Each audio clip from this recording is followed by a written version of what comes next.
Hey everybody, welcome back. It's 2026, but the last fig hunt of 2025 was a doozy. I was in Texas over the holidays visiting my family, tons of thrifting, some arcades, even the Austin Toy Museum, but the real highlight was when we visited San Antonio and able to stop by the wrestling shop.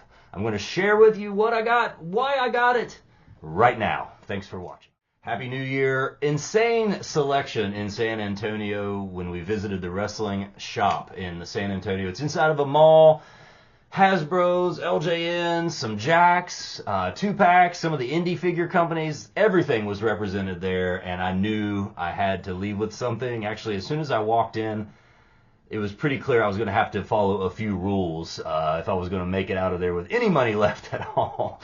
Because this selection was just insane. There's a wrestling ring in the store. I guess they do training there. They even have some events. What a cool shop. Had a great atmosphere, and I could have spent all day in that store. I knew I wanted to get something on card, and I knew I wanted to try to find a Lucy maybe for one of my PC collections or for my shelf of guys that I've driven for my years of ring announcing. I had to prioritize because there was a ton of stuff there, and I wanted to prioritize maybe some things that you don't see that often, that you don't see just every time you're in a toy store. This shop was all wrestling almost exclusively, and I knew pretty early that I had convinced myself that this was going to be one of the things that I took home. The one and only $1 Million Man, Ted DiBiase, and his LJN figure.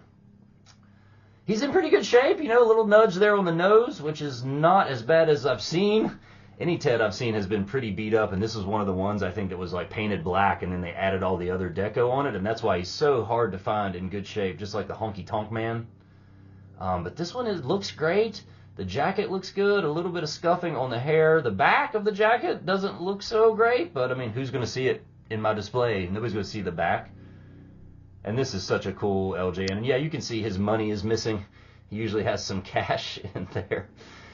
But I haven't even seen one in this good a condition, and I wanted to have this memory of Ted DiBiase. And thanks to my friend Oscar, my new friend Oscar. He's my fellow ring announcer who is the proprietor of the wrestling shop in San Antonio. What a cool guy, knowledgeable, passionate. You could tell he knew his stuff, and the perfect person to operate a shop like this one.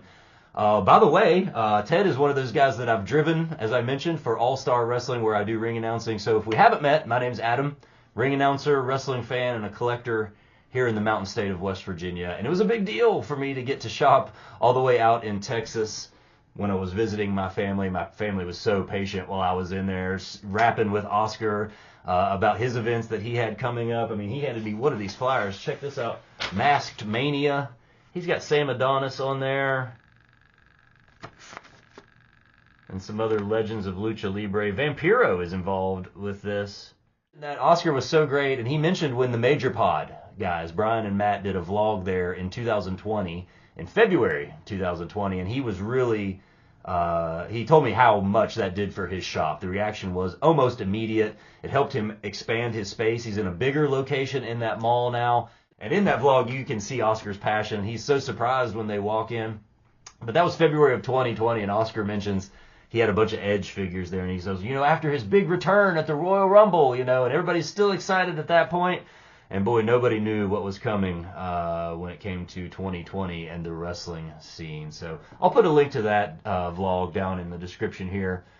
Matt and Brian, while they were there visiting, showed off a couple of rare Heath figures that they saw with Heath, old baby. But there was one on the shelves that I knew that was going to be coming back to West Virginia with me. Oh, baby, the redheaded rebel, Nexus member himself, Heath Slater. The Lucy collection at this shop was insane, but I saw this Heath up front, and I knew it was one of the early ones because you don't see that haircut on any of his figures. And this is from 2011, according to Wrestling Figure Database. He had 2 figures come out that year. They were both in 2-packs. One was with Christian, a battle pack or something like that, and then this was a tag team 2-pack with his championship partner, Justin Gabriel.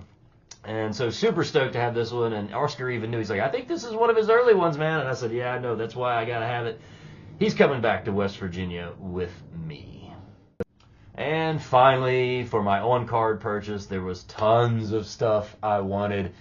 I saw Bam Bam Bigelow. There was a sweet Chainsaw Charlie, Terry Funk. There was that Seth Rollins from the Hell in a Cell match with Cody with the torn pec that I've talked about in previous videos. I started to pick that one up. I was really close. The selection was so huge. It was overwhelming, and I had to make some decisions. Luckily, here's my family all taking a nap outside the mall while I was shopping, trying to make some hard decisions.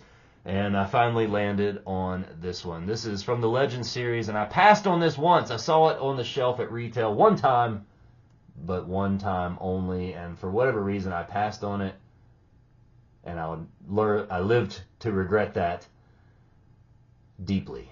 And so I figured while I'm in Texas, this is not one you see on a ton of shelves either at toy shops. And so I decided I wasn't going to leave Paul Heyman, or more accurately, Paul E. Dangerously. I wasn't going to leave him again. And this just speaks to my heart here, man. The Dangerous Alliance, that's the stuff I grew up on, 91, 92.